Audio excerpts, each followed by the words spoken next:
નમસ્કાર બાળ મિત્રો, કેમ છો બધા? મજામાં ને?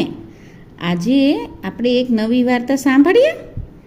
આમાં વાર્તામાં કેવી રીતે ફાઇટ કરવી, એટલે કે નાની નાની વસ્તુમાં કેવી રીતે રસ્તો કાઢવો, એવી એક છોકરાની વાત છે. સાંભળીશું? ચાલો, વાર્તાનું નામ છે પોતાનો માર્ગ પોતે જ શોધ્યો.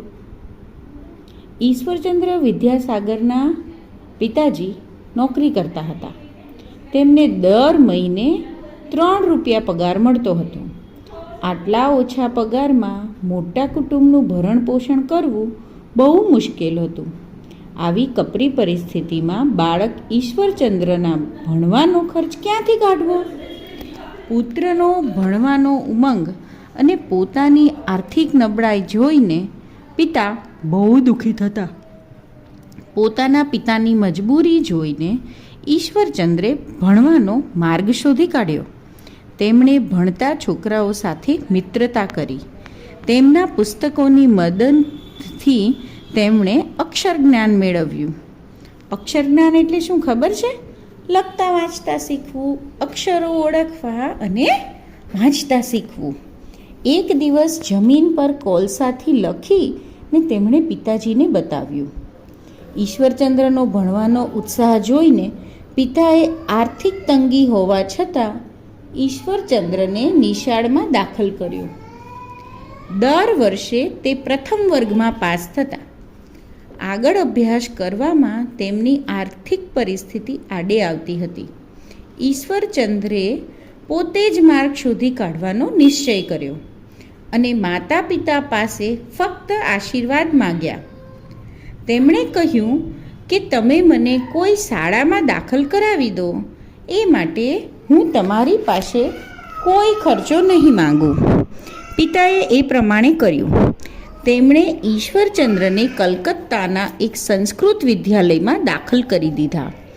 ઈશ્વરચંદ્રે સેવા, લગ્ની, કઠોર પરિશ્રમ અને પોતાની પ્રતિભાના બળે બધા શિક્ષકોને પ્રસન્ન કરી દીધા. શું કઈ કઈ ક્વોલિટીઝ હતી?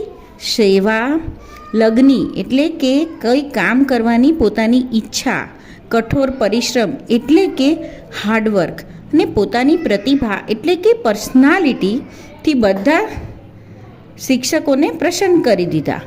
આથી તેમની ફી માફ કરવામાં આવી. મિત્રો પાસેથી પુસ્તકો વાંચી લેતા અને અભ્યાસ પછીના સમયમાં મજૂરી કરીને ખાવા પીવાની વ્યવસ્થા કરી લેતા. એ ગરીબીમાં પણ ઈશ્વરચંદ્રે એટલી બધી મહેનત કરી કે 19 વર્ષની ઉંમરે તો તેમણે વ્યાકરણ, સાહિત્ય, સ્મૃતિઓ તથા વેદશાસ્ત્રોમાં નિપુણતા મેળવી લીધી. આવા ઈશ્વરચંદ્ર વિદ્યાસાગરને આજે પણ ખૂબ આદર તથા સન્માનથી યાદ કરવામાં આવે છે. સમજાય છે બાળકો? ફેસિલિટી ના હોય તો પણ લોકો પોતાનું લક્ષ્ય પામવા માટે મહેનત કરે છે. અને આપણે એવું કરીએ છીએ? ઘણીવાર આપણને બધું રેડીમેડ મળી જાય છે, છતાં પણ આપણા ભાગનું કામ પણ આપણે પ્રોપર કરતા નથી. તો આવી રીતે સફળ ન થવાય. સફળ થવા માટે અથાગ પરિશ્રમ અને ઈચ્છાની જરૂર પડે છે. તો હવેથી ઈચ્છાપૂર્વક કામ કરશો ને?